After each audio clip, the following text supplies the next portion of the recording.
എല്ലാവർക്കും എൻ്റെ ഒരു പുതിയ വീഡിയോയിലേക്ക് വീണ്ടും സ്വാഗതം. അപ്പോൾ ഞാൻ ഇന്ന് വന്നിരിക്കുന്നത് കുറച്ചധികം ഇമ്പോർട്ടൻ്റ് ആയിട്ടുള്ള ഒരു ടോപ്പിക്ക് പറയാനാണ്. ഞാൻ ചെറിയൊരു ഗ്യാപ്പ് എടുത്തപ്പോഴേക്കും വീണ്ടും വന്നിട്ടുണ്ട്. 5 ദിവസത്തിനുള്ളിൽ വർക്ക് വിസ. സമ്പന്ന രാജ്യമായ ലക്സംബർഗിൽ ജോലി ചെയ്യാൻ നിങ്ങൾക്കും ഉണ്ട് അവസരം. IELTSന്റെ ആവശ്യമില്ല, ഏജ് ലിമിറ്റ് ഇല്ല, ഇങ്ങനെയൊക്കെ വന്നിട്ട് ഒരുപാട് വീഡിയോസും റീൽസും ഷോർട്സ് ഒക്കെ വീണ്ടും വന്നിട്ടുണ്ടായിരുന്നു.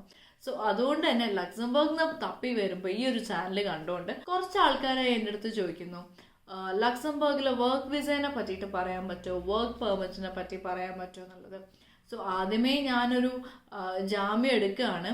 എൻ്റെ ഒരു എക്സ്പീരിയൻസ് വെച്ചിട്ടും പിന്നെ എനിക്ക് അറിയുന്ന കുറച്ച് കാര്യങ്ങൾ വെച്ചിട്ടും ഞാൻ ചെയ്ത കുറച്ച് റിസർച്ച് വെച്ചിട്ടൊക്കെയാണ് ഞാൻ ഈ വീഡിയോ ചെയ്യുന്നത്. ഇൻട്രൊഡക്ഷൻ പറഞ്ഞ് ഒരുപാടായല്ലേ.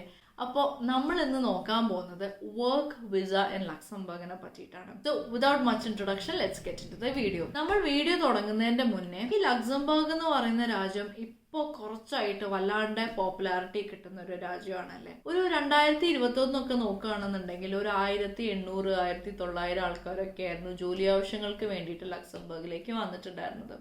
പക്ഷെ ഒരു 2022-23 ആയപ്പോഴേക്കും അത് 3000 ആവണോ 4000 ആവണോ അങ്ങനെ കൂടി വരുന്നുണ്ട്. ഈ ലക്സംബർഗ് എന്ന് പറയുന്ന രാജ്യത്തിലെ ഹൈ സാലറിയും അല്ലെങ്കിൽ one among the highest GDP, highest paying countries എന്നുള്ളൊരു ലേബിളൊക്കെ വരുന്നതുകൊണ്ടാണ് ലക്സംബർഗ് ജോലികൾ ഇത്രയും അധികം പോപ്പുലർ ആവാനുള്ള റീസൺ. നമ്മൾ ഈ വർക്ക് വിസേനെ പറ്റിയിട്ട് പറയുമ്പോൾ ഏതൊക്കെ ടൈപ്പ് വിസ ഉണ്ട് എന്നുള്ളതും കൂടെ ചെറുതായിട്ടൊന്ന് പറഞ്ഞു പോവാം. ഞാൻ ഇതിനെ പറ്റിയിട്ട് എന്തായാലും ഒരു ഡീറ്റെയിൽ വീഡിയോ ചെയ്തിട്ടുണ്ട് എന്നുണ്ടെങ്കിൽ കൂടെ ലക്സംബർഗിൽ മെയിൻലി ഉള്ള കുറച്ച് വിസ ടൈപ്സിനെ പറ്റിയിട്ട് നമുക്ക് സംസാരിക്കാം. ആദ്യത്തേത് ഷോർട്ട് സ്റ്റേ വിസ അല്ലെങ്കിൽ ടൈപ്പ് C വിസ. നമ്മളിപ്പോൾ ഫാമിലീനെ വിസിറ്റ് ചെയ്യാൻ വേണ്ടിയിട്ടോ അല്ലെങ്കിൽ ഒരു ടൂറിസ്റ്റ് ആയിട്ടൊക്കെ വരികയാണെന്നുണ്ടെങ്കിൽ ഈ ഒരു വിസ കാറ്റഗറിയാണ് നമ്മൾ ചൂസ് ചെയ്യുക, ടൈപ്പ് C. നിങ്ങളുടെ സ്റ്റേയിൻ്റെ ഡ്യൂറേഷൻ എന്ന് പറയുന്നത് 90 ഡേയ്സിൻ്റെ ഉള്ളിലായിരിക്കണം. ഷെങ്കൻ ഏരിയയിലെ ഏത് രാജ്യങ്ങളുടെ ഉള്ളിലാണെന്നുണ്ടെങ്കിലും സെയിം വിസ തന്നെയാണ്. അതേപോലെ തന്നെ നമ്മൾ ഒരു ലോങ്ങർ ഡ്യൂറേഷന് വേണ്ടിയിട്ട്, അതായത് ഇപ്പോൾ ഒരു ജോലി ആവശ്യത്തിന് വേണ്ടിയിട്ടോ ഒരു സ്റ്റുഡൻ്റ് ആയിട്ട് വരികയാണെന്നുണ്ടെങ്കിലോ അല്ലെങ്കിൽ വേറെ വല്ല പേഴ്സണൽ റീസൺസിന് വേണ്ടിയിട്ട് വരികയാണെന്നുണ്ടെങ്കിലോ നിങ്ങളുടെ സ്റ്റേ 90 ഡേയ്സിൻ്റെ മേലെയാണെന്നുണ്ടെങ്കിൽ എന്തായാലും ടൈപ്പ് D വിസ അല്ലെങ്കിൽ ലോങ് സ്റ്റേ വിസയ്ക്ക് വേണ്ടിയിട്ടായിരിക്കണം നമ്മൾ അപ്ലൈ ചെയ്യുന്നുണ്ടാവുക. പിന്നെ EUവിൽ വേറൊരു പരിപാടി ഉണ്ട്, EU ബ്ലൂ കാർഡ് എന്നാ പറയാ. EU ബ്ലൂ കാർഡ് എന്ന് പറയുന്നത് ഒരു സ്പെഷ്യൽ ആയിട്ടുള്ള ഒരു കാറ്റഗറിക്ക് വേണ്ടിയിട്ടാണ്. ഹൈലി സ്കിൽഡ് ആയ ആൾക്കാർക്ക് വേണ്ടിയിട്ടാണ് ഈ EU ബ്ലൂ കാർഡ് സിസ്റ്റം ഉള്ളത്. ഈ ഒരു EU ബ്ലൂ കാർഡിന്റെ വിസ പ്രൊസീജിയറും കാര്യങ്ങളും ഒക്കെ വേറെ തന്നെ ഒരു രീതിയിലാണ് ചെയ്യുക. സോ ഈ EU ബ്ലൂ കാർഡിനെ പറ്റിയിട്ട് ഞാൻ എന്തായാലും പറയാം. ഇപ്പൊ ലോങ് ടേം വിസേനെ പറ്റിയിട്ടാണെന്നുണ്ടെങ്കിലും കുറച്ചധികം കാറ്റഗറീസ് വരുന്നുണ്ട്. ഏതൊക്കെയാന്നുള്ളത് നോക്കിയാലോ. ഈ എംപ്ലോയ്മെന്റ് പേർപ്പസിന് വേണ്ടിയിട്ടുള്ള ലോങ് ടേം വിസയിൽ തന്നെ സെവറൽ കാറ്റഗറീസ് വരുന്നുണ്ട്. അതായത് ഇപ്പോൾ സാലറീഡ് വർക്കേഴ്സ് അല്ലെങ്കിൽ highly qualified workers, post and transferred workers, seasonal workers, researchers, independent workers, investors, athletes and coaches, അങ്ങനെ സെവറൽ കാറ്റഗറീസ് വരുന്നുണ്ട്. ചില പെർട്ടിക്കുലർ സിനാരിയോസിൽ വേറെ 2 ഡിഫറെന്റ് ടൈപ്സ് ഓഫ് വിസയും കൂടെ ഈ ലോങ് ടേമിന്റെ കാറ്റഗറിയിൽ വരുന്നുണ്ട്.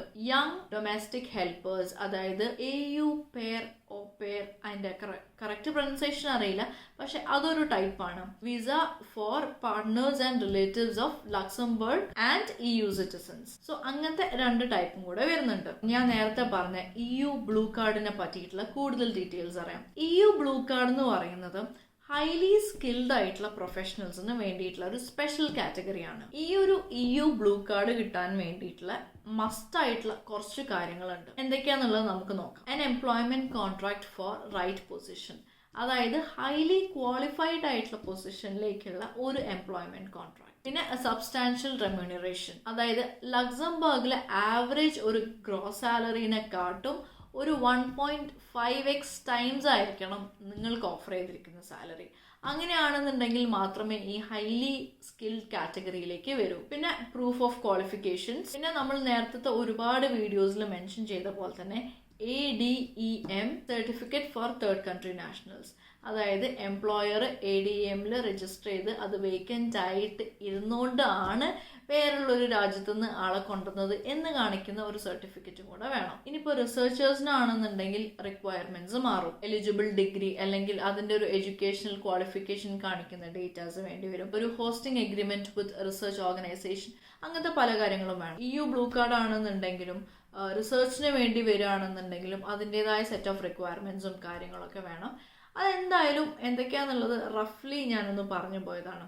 നമ്മളുടെ മെയിൻ ടോപ്പിക്കാണ് സാലറീഡ് വർക്കേഴ്സിനുള്ള വർക്ക് പെർമിറ്റിനെ പറ്റിയിട്ട്. ഈ ഒരു ടൈപ്പ് ഓഫ് വിസ സെക്യൂർ ചെയ്യാൻ വേണ്ടിയിട്ട് 2 മോസ്റ്റ് ഇമ്പോർട്ടൻ്റ് ആയിട്ടുള്ള ഒരു കാര്യമാണ് വേണ്ടത്. ലൈക്ക് വർക്ക് വിസ വർക്ക് കാറ്റഗറിയിലൊക്കെയാണ് എന്നുണ്ടെന്നുണ്ടെങ്കിൽ എന്തായാലും നിങ്ങൾക്ക് എംപ്ലോയ്മെന്റ് കോൺട്രാക്ട് മസ്റ്റാണ്. നമ്മൾക്കൊരു വാലിഡ് ആയിട്ടുള്ള ഒരു എംപ്ലോയ്മെന്റ് കോൺട്രാക്ട് കിട്ടിയതിന്റെ ശേഷം മാത്രമേ ഈ വിസ പ്രൊസീജിയേഴ്സിലേക്കൊക്കെ കടക്കാൻ തന്നെ പറ്റൂ. പിന്നെ ഞാൻ നേരത്തെ പറഞ്ഞ പോലെ ADEM സർട്ടിഫിക്കറ്റ്, അതായത് ഒരു ഓപ്പൺ വേക്കൻസി അവർ ADEMൽ എംപ്ലോയർ ADEMൽ രജിസ്റ്റർ ചെയ്ത് ഇവിടുത്തെ ലോക്കൽസിലോ അല്ലെങ്കിൽ യൂറോപ്യൻ നാഷണൽസിലോ ഒന്നും അപ്ലൈ ചെയ്തതുകൊണ്ട് തേർഡ് കൺട്രി നാഷണലിനെ എടുക്കുന്നു എന്നുള്ള പറഞ്ഞിട്ടുള്ള ഒരു സർട്ടിഫിക്കറ്റ്. സോ അത് ബേസിക്കലി എംപ്ലോയറിൻ്റെ സൈഡാണ്. പക്ഷേ ഒരു വർക്ക് പെർമിറ്റ് അല്ലെങ്കിൽ വർക്ക് വിസയ്ക്ക് വേണ്ടിയിട്ട് എന്തായാലും നിങ്ങൾക്ക് ഒരു എംപ്ലോയ്മെൻറ്റ് കോൺട്രാക്റ്റ് വേണം. ആൻഡ് ഈ എംപ്ലോയ്മെൻറ്റ് കോൺട്രാക്റ്റ് ചെയ്യുന്നത് നമ്മളല്ല, അത് നമ്മളെ എംപ്ലോയർ വേണം ചെയ്തു തരാൻ വേണ്ടിയിട്ട്. സോ ഒരു വാലിഡ് ആയിട്ടുള്ള ഒരു ജോലി കിട്ടിയതിൻ്റെ ശേഷം മാത്രമേ നിങ്ങൾക്കൊരു വർക്ക് വിസയിലേക്ക് അപ്ലൈ ചെയ്യാൻ പറ്റൂ, അല്ലെങ്കിൽ ഒരു വർക്ക് വിസ ആപ്ലിക്കേഷൻ സ്റ്റാർട്ട് തന്നെ ചെയ്യൂ. സോ ഇതിൽ പറയാനുള്ള ഒരു ബേസിക് കാര്യം എന്താണെന്ന് വെച്ച് കഴിഞ്ഞാൽ, എൻ്റെ അടുത്ത് ഒരുപാട് ആൾക്കാർ ചോദിച്ചിട്ടുണ്ടായിരുന്നു, നമ്മൾക്ക് ഇപ്പോൾ ഒരു ടൂറിസ്റ്റ് വിസയിൽ വന്നിട്ട് അല്ലെങ്കിൽ വിസിറ്റ് വിസയിൽ വന്നിട്ട് വർക്ക് വിസയിലേക്ക് കൺവേർട്ട് ചെയ്യാൻ പറ്റുമോ, അല്ലെങ്കിൽ അങ്ങനെ ജോലി കണ്ടുപിടിക്കാൻ പറ്റുമോ എന്നുള്ളത്. വേറെയുള്ള രാജ്യങ്ങളിൽ എങ്ങനെയാണെന്നുള്ളത് എനിക്ക് വലിയ ധാരണയില്ല. പക്ഷേ എൻ്റെ ഒരു അഭിപ്രായം ചോദിക്കുകയാണെന്നുണ്ടെങ്കിൽ ഇവിടെ പൊതുവെ ജോലി കണ്ടുപിടിക്കാൻ കുറച്ച് ബുദ്ധിമുട്ടുള്ള രാജ്യം തന്നെയാണ്. ഒരു 3 മാസത്തിനുള്ളിൽ നിങ്ങൾക്കൊരു ജോലി കിട്ടും എന്നുള്ളതിനെ പറ്റിയിട്ട് യാതൊരു ഉറപ്പുമില്ല. പിന്നെ ഈ വർക്ക് പെർമിറ്റ് അല്ലെങ്കിൽ ഒരു എംപ്ലോയ്മെൻറ്റ് കോൺട്രാക്റ്റ് ഒക്കെ കിട്ടിയതിൻ്റെ ശേഷം മാത്രമാണ് നമുക്കൊരു വർക്ക് വിസ അങ്ങനത്തെ ഒരു ലെവലിൽ പോകാൻ പറ്റും. ആൻഡ് ഈ വർക്ക് വിസ കാര്യങ്ങളൊക്കെ ശരിയാക്കി തരേണ്ടതും നമ്മളെ എംപ്ലോയർ ആണ്, അല്ലെങ്കിൽ നമുക്ക് ജോലി തരുന്ന കമ്പനിയാണ്. അപ്പൊ എൻ്റെ ഒരു അഭിപ്രായം നോക്കുകയാണെന്നുണ്ടെങ്കിൽ ഇവിടെ ഒരു 3 മാസത്തിനുള്ളിൽ വിസിറ്റിന് വന്ന് ജോലി കണ്ടുപിടിച്ച് അതൊരു വർക്ക് പെർമിറ്റിലേക്ക് മാറ്റുക എന്നുള്ളതൊക്കെ എത്രത്തോളം ഫീസിബിൾ ആയിട്ടുള്ള ഒരു ഓപ്ഷനാണ് എന്നുള്ളത് എനിക്ക് അങ്ങനെ തോന്നുന്നില്ല. ഇനിയിപ്പോൾ ഈ ഒരു വിസ ആപ്ലിക്കേഷൻ പ്രോസസ്സിനെ പറ്റിയിട്ടാണ് നമ്മൾ സംസാരിക്കാൻ പോകുന്നത്. നമ്മൾ ലക്സംബർഗ് എൻ്റർ ചെയ്യുന്നതിൻ്റെ മുന്നേ ചെയ്യാനുള്ള കുറച്ച് കാര്യങ്ങളുണ്ട്. ആപ്ലിക്കേഷൻ ഫോർ ഒരു ടെമ്പററി റെസിഡൻസ് പെർമിറ്റ്, അതായത് ഓത്തറൈസേഷൻ ടു സ്റ്റേക്ക് വേണ്ടിയിട്ട് നമ്മൾ അപ്ലൈ ചെയ്യണം.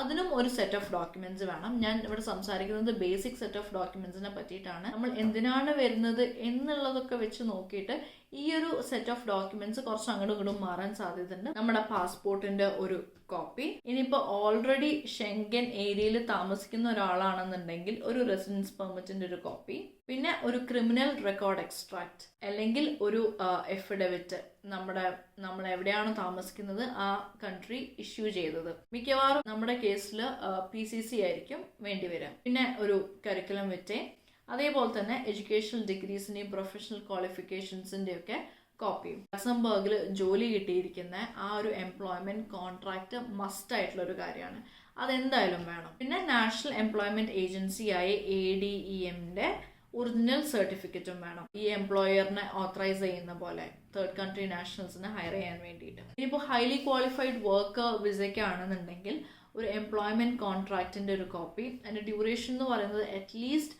1 year ആയിരിക്കണം.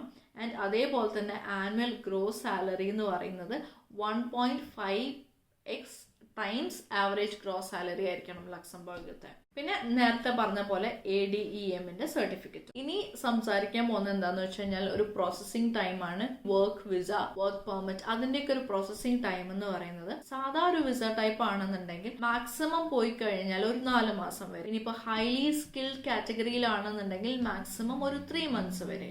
ഇത് അപ്രൂവ് ആയതിന്റെ ശേഷം ഈ ടെമ്പററി ഓത്തറൈസേഷൻ ടു സ്റ്റേ എന്ന് പറയുന്നത് 90 daysലേക്ക് വേണ്ടിയിട്ടാണ്. ആൻഡ് ഈ ടെമ്പററി ഓത്തറൈസേഷൻ ടു സ്റ്റേ നമ്മൾ രജിസ്റ്റർ ചെയ്ത അഡ്രസ്സിലേക്കായിരിക്കും ബൈ പോസ്റ്റ് നമുക്ക് കിട്ടുന്നുണ്ടാവുക. ഇനിയിപ്പോ ടൈപ്പ് ഡി വിസയ്ക്ക് എത്ര ചെലവ് വരും എന്ന് ചോദിക്കുകയാണെന്നുണ്ടെങ്കിൽ 50 euros ആണ് ചെലവ് വരിക. അപ്രൂവ് ആയതിനു ശേഷം ഒരു സീലായിട്ടോ സ്റ്റിക്കറായിട്ടോ നമ്മളെ പാസ്പോർട്ടിൽ അത് സ്റ്റാമ്പ് ചെയ്യായിരിക്കും ഉണ്ടാവുക. ഇനിയിപ്പോ ലക്സംബർഗിൽ എൻ്റർ ചെയ്തതിന്റെ ശേഷം ചെയ്യേണ്ട കുറച്ച് കാര്യങ്ങളുണ്ട്. ഡിക്ലറേഷൻ ഓഫ് അറൈവൽ ആണ് ഫസ്റ്റ് സ്റ്റെപ്പ്. അത് നമ്മൾ വന്നിട്ട് 3 ദിവസത്തിനുള്ളിൽ ചെയ്യണം. അതിനും കുറച്ച് ഡോക്യുമെന്റ്സ് റിക്വയർഡ് ആണ്. എന്തൊക്കെയാണെന്നുള്ളത് നമുക്ക് നോക്കാം. ഒരു വാലിഡ് ഐഡന്റിഫിക്കേഷൻ ഡോക്യുമെന്റ്, പാസ്പോർട്ടോ വിസയോ, പിന്നെ ഈ ടെമ്പററി റെസിഡൻസ് പെർമിറ്റ് അല്ലെങ്കിൽ ടെമ്പററി ഓത്തറൈസേഷൻ ടു സ്റ്റേന്റെ ഡോക്യുമെന്റ് കാണിക്കണം. പിന്നെ പ്രൂഫ് ഓഫ് അഡ്രസ്. അതിനുശേഷം ചെയ്യേണ്ട ഒരു കാര്യമാണ് മെഡിക്കൽ ടെസ്റ്റ്. എൻ്റെ അടുത്ത് ഒരുപാട് ആൾക്കാരായി ചോദിക്കണു, അവിടെ വന്നിട്ടാണോ മെഡിക്കൽ ടെസ്റ്റ് ചെയ്യേണ്ടത്, അല്ലെങ്കിൽ ഇവിടുന്ന് മെഡിക്കൽ ടെസ്റ്റ് ചെയ്തിട്ടാണോ അങ്ങോട്ട് വരേണ്ടത് എന്നൊക്കെ. ലക്സംബർഗിൽ വന്നതിൻ്റെ ശേഷമാണ് നമ്മൾ ഈ മെഡിക്കൽ ടെസ്റ്റ് ചെയ്യേണ്ടത്. സോ ബേസിക് ആയിട്ട് ഒരു GP ടെസ്റ്റ് ഉണ്ട്. GP ടെസ്റ്റ് എന്ന് പറഞ്ഞാൽ ഏതെങ്കിലും ഒരു ഡോക്ടർ അടുത്ത് പോയിട്ട്, ജനറൽ പ്രാക്ടീഷണറുടെ അടുത്ത് പോയിട്ടുള്ള ബേസിക് ആയിട്ടുള്ള ഒരു ടെസ്റ്റ് ചെയ്യണം. പോയിട്ട് പറഞ്ഞാൽ മതി റെസിഡൻസ് പെർമിറ്റിന് വേണ്ടിയിട്ടുള്ള മെഡിക്കൽ ടെസ്റ്റ് ആണെന്നുള്ളത്. സോ അവർ ആ ടെസ്റ്റ് പെർഫോം ചെയ്യും. അതേപോലെ തന്നെ ട്യൂബർക്ലോസിസ് ടെസ്റ്റും ചെയ്യണം. റെസിഡൻസ് പെർമിറ്റ് കിട്ടാൻ വേണ്ടിയിട്ട് മെഡിക്കൽ ടെസ്റ്റും ട്യൂബർക്ലോസിസ് ടെസ്റ്റും ഒക്കെ മസ്റ്റ് ആയിട്ടുള്ള ഒരു കാര്യം തന്നെയാണ്. ആൻഡ് ഈ റെസിഡൻസ് പെർമിറ്റ് അപ്ലൈ ചെയ്യേണ്ടത് വന്നിട്ട് 3 മാസത്തിനുള്ളിലായിരിക്കണം. നിങ്ങളൊക്കെ ഇത്രയും നേരം ഈ വീഡിയോ കണ്ടിട്ടും ഇപ്പോഴും ക്ലിയർ ആയിട്ടുള്ള ഒരു ക്ലാരിഫിക്കേഷൻ കിട്ടിയിട്ടില്ല. ഞങ്ങൾക്ക് അറിയേണ്ടത് എങ്ങനെയാണ് ലക്സംബർഗിൽ ഒരു വർക്ക് വിസ കിട്ടുക, അല്ലെങ്കിൽ വർക്ക് പെർമിറ്റ് എങ്ങനെയാണ് ലക്സംബർഗിൽ കിട്ടുക, ടൂറിസ്റ്റ് വിസ മാറ്റി വർക്ക് പെർമിറ്റിലേക്ക് ആക്കാൻ പറ്റുമോ എന്നുള്ള ഒരു കൺഫ്യൂഷനും ക്വസ്റ്റ്യൻസും ഒക്കെ ഇപ്പോഴും ഉണ്ടെന്നുണ്ടെങ്കിൽ എനിക്ക് പറയാനുള്ള ഒരു കാര്യം ഇത് മാത്രമേ ഉള്ളൂ. മറ്റേതൊരു രാജ്യത്തെയും പോലെ ലക്സംബർഗിൽ അത്ര എളുപ്പമൊന്നുമല്ല ജോലി കിട്ടാൻ. എവിടെയാണോ നിങ്ങളിപ്പോൾ ഉള്ളത് അവിടെ നിന്ന് തന്നെ ലക്സംബർഗിലേക്കുള്ള ജോലി അന്വേഷിച്ചിട്ട് ശരിക്കുമുള്ള വഴിയാലെ തന്നെ, അതായത് ഞാൻ ഉദ്ദേശിച്ചത് ശരിക്കും ഇപ്പോൾ ജോബ് പോർട്ടൽസിലൊക്കെ കയറി അല്ലെങ്കിൽ കമ്പനി സൈറ്റിലൊക്കെ കയറി ഡയറക്റ്റ് ആയിട്ട് ആ ഒരു എംപ്ലോയർ ആയിട്ടൊരു ജോലി അങ്ങനെ കിട്ടി വരുന്നതായിരിക്കും നന്നാവുക എന്നാണ് എൻ്റെ ഒരു അഭിപ്രായം. അതല്ലാണ്ട് വരുന്ന ആൾക്കാരുണ്ടോയെന്ന് എനിക്കറിയില്ല. അതേപോലെ തന്നെ അതല്ലാണ്ട് ഈ പറഞ്ഞ പോലെ ഏതെങ്കിലും ഏജൻസി വഴിയൊക്കെ ജോലി കിട്ടുമോ എന്നുള്ളതിനെ പറ്റിയിട്ടും എനിക്കറിയില്ല. പിന്നെ രണ്ടാമത്തെ വരുന്ന ഒരു മെയിൻ ക്വസ്റ്റ്യൻ ആണ്, എങ്ങനെയാണ് ഇപ്പോൾ ഓൾറെഡി കയ്യിലൊരു വർക്ക് പെർമിറ്റ് കിട്ടിയിട്ടുണ്ട്, അത് ജെനുവിൻ ആണോ ഫ്രോഡ് ആണോ എങ്ങനെ ചെക്ക് ചെയ്യാന്നുള്ള പല ക്വസ്റ്റ്യൻസും എനിക്ക് വന്നിട്ടുണ്ടായിരുന്നു. ഞാൻ ചെയ്യുന്ന ബേസിക് ചെക്ക് എന്ന് പറയുന്നത് ഫസ്റ്റ് സംഭവം എവിടെയെങ്കിലും വല്ല സ്പെല്ലിംഗ് മിസ്റ്റേക്ക് ഉണ്ടോ എന്നുള്ളതാണ്. ഇത് ഭയങ്കര സില്ലി ആയിട്ട് നിങ്ങൾക്ക് തോന്നുന്നുണ്ടെങ്കിൽ കൂടെ ചില ആൾക്കാർ ചില വർക്ക് കോൺട്രാക്റ്റിലൊക്കെ അയക്കുമ്പോൾ അവിടെ ഇവിടെയും ചില സ്പെല്ലിംഗ് മിസ്റ്റേക്ക് ഒക്കെ തോന്നുന്നുണ്ട്. ജെനുവിൻ ആയിട്ടുള്ള ഒരു ഒഫീഷ്യൽ ഡോക്യുമെന്റിൽ എന്തായാലും ഈ സ്പെല്ലിംഗ് മിസ്റ്റേക്ക് ഒന്നും ഉണ്ടാവില്ല. സോ മസ്റ്റായിട്ടും നിങ്ങൾ ചെക്ക് ചെയ്യേണ്ട ഒരു കാര്യം സ്പെല്ലിംഗ് മിസ്റ്റേക്സിനെ ചെക്ക് ചെയ്യണം. അതേപോലെ തന്നെ ഏത് ലാംഗ്വേജിലാണ് ഡോക്യുമെന്റ് ഇഷ്യൂ ചെയ്തിട്ടുള്ളതെന്നും കൂടെ നോക്കണം. ഇനി അതൊന്നും പോരാ, നിങ്ങൾക്ക് ഇത്ര സാലറി ഉണ്ടോ, ഇത്രയൊക്കെ ഇപ്പോൾ ഈ ജോലിക്ക് സാലറി ഉണ്ടാവോ, അങ്ങനെ ഒരു ഡൗട്ട് വരികയാണെന്നുണ്ടെങ്കിൽ ഡയറക്റ്റ് ആയിട്ട് നെറ്റിൽ കയറി നോക്കണം. ഇന്ന കമ്പനിയിൽ ഇന്ന ഡെസിഗ്നേഷനിൽ എത്രയാണ് സാലറി റേഞ്ച് എന്നുള്ളത്. ഞാൻ കണ്ടിട്ടുണ്ട് ഇവിടെ ഹൗസ് കീപ്പിങ്ങിനൊക്കെ 4000-5000 യൂറോ ശമ്പളമൊക്കെ. അതൊക്കെ പറയുമ്പോൾ കുറച്ച് ഓവറല്ലേ. ഏതൊരു ജോലിക്കും എത്രയാണ് ലക്സംബർഗിൽ ഓഫർ ചെയ്യുന്ന സാലറി എന്നൊക്കെ കൃത്യമായിട്ട് നെറ്റിൽ കൊടുത്തിട്ടുണ്ട്. സോ നിങ്ങൾക്ക് കിട്ടിയിരിക്കുന്ന ജോബ് ഓഫറിൽ എത്രയാണോ സാലറി എന്നുള്ളത് ക്രോസ് വെരിഫൈ ചെയ്ത് നോക്കുക.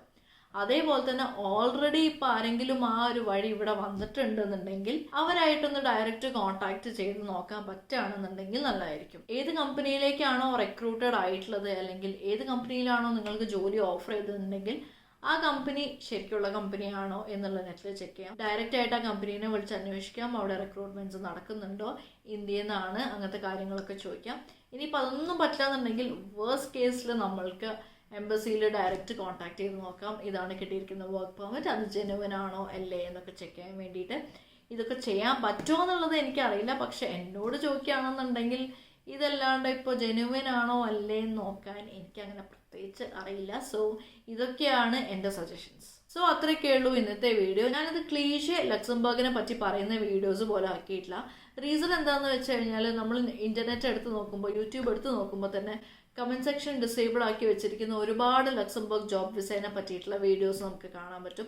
അതേപോലെ തന്നെ റീൽസ് ആയിക്കോട്ടെ, ഷോർട്സ് ആയിക്കോട്ടെ, ഇതൊക്കെ കമൻറ്റ് സെക്ഷൻ ഡിസേബിൾ ആക്കി വെച്ചിരിക്കുന്നതായിരിക്കും. അല്ലെങ്കിൽ എല്ലാ രാജ്യങ്ങളെ പറ്റിയിട്ടും ജനറലായിട്ട് ജോബ് വിസേനെ പറ്റി വീഡിയോസ് ചെയ്യുന്ന വീഡിയോസ് ആയിരിക്കും നിങ്ങൾ കണ്ടിട്ടുണ്ടാവുക. സോ ഈ ഒരു വീഡിയോയും ഈ ഒരു ചാനലും അങ്ങനെയല്ല. അതേപോലെ തന്നെ എനിക്ക് വേണമെന്നുണ്ടെങ്കിൽ എല്ലാവരും ചെയ്യുന്ന പോലെ ജർമ്മനി, ഫ്രാൻസ്, ബെൽജിയത്തിൻ്റെ നടുവിൽ വരുന്ന ലക്സംബർഗ് എന്ന് പറയുന്ന രാജ്യം, ലോകത്തിലെ തന്നെ ഏറ്റവും സമ്പന്നമായ രാജ്യം, IELTS ആവശ്യമില്ല, ഏജ് ലിമിറ്റ് ഇല്ല, വെറും നമ്മുടെ എറണാകുളം ജില്ലയുടെ അത്ര വരുന്ന ലക്സംബർഗ് എന്ന് പറയുന്ന രാജ്യത്തിൽ നിങ്ങൾക്ക് ജോലി ചെയ്യാൻ ഉദ്ദേശിക്കുന്നുണ്ടോ? ലക്സംബർഗിലെ ലേബർ ഷോർട്ടേജ് കാരണം ലക്സംബർഗ് ഗവൺമെന്റ് പുറത്തുള്ള ആൾക്കാരെ ഇങ്ങോട്ട് ഇൻവൈറ്റ് ചെയ്യുകയാണ്. അതേപോലെ തന്നെ മാസ വരുമാനം 4000 യൂറോ തൊട്ടിട്ട് 5000 യൂറോ വരെ. ഇങ്ങനെയൊക്കെ പറഞ്ഞ് ഒരുപാട് വീഡിയോസ് ഞാൻ കണ്ടിട്ടുണ്ടായിരുന്നു. ബട്ട് സത്യാവസ്ഥ അങ്ങനെയൊന്നും അല്ലാത്തതുകൊണ്ടും എൻ്റെ ഒരു എക്സ്പീരിയൻസ് വേറെ ആയതുകൊണ്ടും എനിക്ക് വരുന്ന കമന്റ്സിന് ജെനുവൻ ആയിട്ടൊരു റിപ്ലൈ എന്നുള്ളതിനൊക്കെ വിചാരിച്ചിട്ടാണ് ഞാൻ ഇങ്ങനെ ഒരു വീഡിയോ ചെയ്യുന്നത്. സോ ഇതാണ് വർക്ക് വിസ, വർക്ക് പെർമിറ്റിലെ ശരിയായ രീതി. കുറച്ച് ഞാൻ അതിൻ്റെ പ്രോസസ്സിനെ പറ്റിയിട്ടും പിന്നെ എത്ര ചെലവ് വരുന്നതിനെ പറ്റിയിട്ടും എങ്ങനെയാണ് ഏതൊക്കെ കാറ്റഗറീസ് ആണെന്നുള്ളതും എങ്ങനെയാണ് ഒരു വർക്ക് വിസ കിട്ടുക എന്നുള്ളതിനെ പറ്റിയിട്ടൊക്കെ എക്സ്പ്ലെയിൻ ചെയ്ത് പറഞ്ഞിട്ടുണ്ട്. പിന്നെ എൻ്റെ ഒരു റിക്വസ്റ്റ് ആണ്, എനിക്കറിയില്ല, എന്നാലും ഒരുപാട് ഫ്രോഡുകളൊക്കെ നടക്കുന്നുണ്ട്. സോ ദയവ് ചെയ്തിട്ട് ആ ഫ്രോഡുകളൊന്നും ചെന്ന് വീഴരുത്. എനിക്ക് അതിനെ പറ്റിയിട്ട് ആധികാരികമായിട്ട് പറയാൻ പറ്റില്ല. സോ അതുകൊണ്ടാണ് ഞാൻ ഇങ്ങനെയൊക്കെ പറയുന്നത്. ചിലപ്പോൾ ഒരു ലോങ് വീഡിയോ ആയിപ്പോവും, എന്താണെന്നറിയില്ല, നോക്കി നോക്കണം. സോ അത്രയൊക്കെ ഉള്ളൂ ഇന്നത്തെ വീഡിയോ. ഇത് കുറച്ചെങ്കിലും ഇങ്ങോട്ട് വർക്ക് വിസയൊക്കെ നോക്കുന്ന ആൾക്കാർക്ക് ഹെൽപ്ഫുൾ ആയിട്ടുണ്ടാവും എന്ന് ഞാൻ വിചാരിക്കുന്നു. ഞാൻ എപ്പോഴും പറയുന്നു, ശരിയായ രീതിയെ പറ്റിയിട്ടാണ് ഞാൻ എക്സ്പ്ലെയിൻ ചെയ്തിട്ടുള്ളത്. എനിക്കറിയുന്ന അല്ലെങ്കിൽ ഞാൻ റിസർച്ച് ചെയ്ത് കണ്ടുപിടിച്ച കുറച്ച് ഇൻഫർമേഷൻ ഒക്കെയാണ് ഞാൻ ഈ വീഡിയോയിൽ ഇൻക്ലൂഡ് ചെയ്യാൻ നോക്കിയിട്ടുള്ളത്. Thank you so much for watching. ഇത് കുറച്ചെങ്കിലും ഹെൽപ്ഫുൾ ആയെന്ന് ഞാൻ വിചാരിക്കുന്നു. Bye by.